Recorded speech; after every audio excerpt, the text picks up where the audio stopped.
it was really intense. You know, we woke up, we didn't really know anything, and then after tefillah, someone got up and said, Rabbi Aharon's really not well. We're going to say some Tehillim, and it was really intense Tehillim, like I've never really heard before. Kind of reminiscent, I don't know, brought me back to Slichot a little bit, of just shouting, and it was very intense. Gigi walked in the Beit Midrash and announced that Rabbi Lichtenstein had passed away. It was a total shock in the Beit Midrash.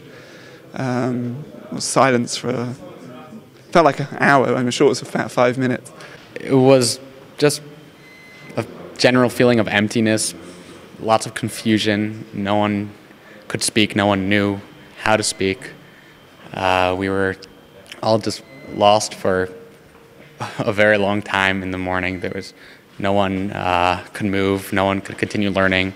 We just all stood up and stood in silence for several good minutes trying to figure out how to understand what happened.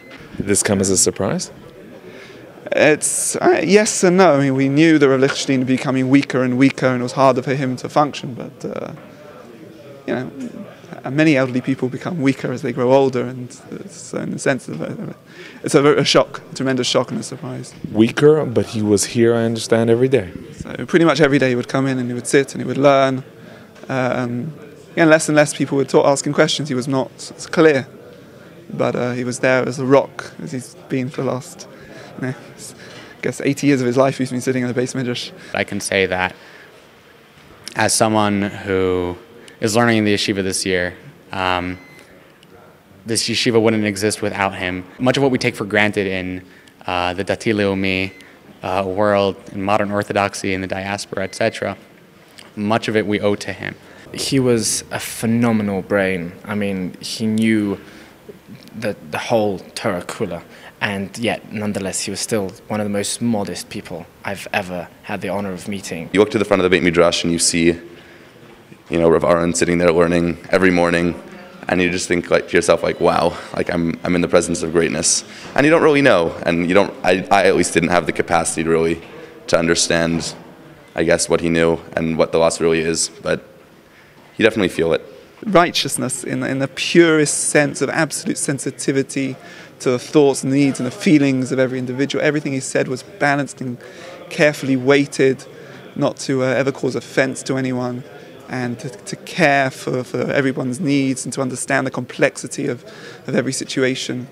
He was always very quiet and didn't want to make a fuss, always had a smile and treated everyone equally. Talmidim of huge Talmidei Chachamim and Talmidim of new guys on the block equally, and it was a real honor to just meet and shake his hand and hear his Shabbat Shalom and his smile. He was so loving, a bit of a grandfather figure to all of us. He was a rock of sitting and diligence in Torah. Despite the fact many Rosh Yeshiva, you don't see them being able to sit at the front of Beit Midrash and sit and learn for hours and hours and every day. But he managed to, with all his greatness and all his involvement in so many different areas of life in the Jewish community, he was always sitting at the front of Beit Midrash, learning. When he wasn't learning, he was talking to Talmidim, to students, about how to help them. He saw that as a major part of his life. The immediate reaction that I felt when I heard the news was that the world's Kedusha has just gone significantly down. There's no replacement for this kind of thing.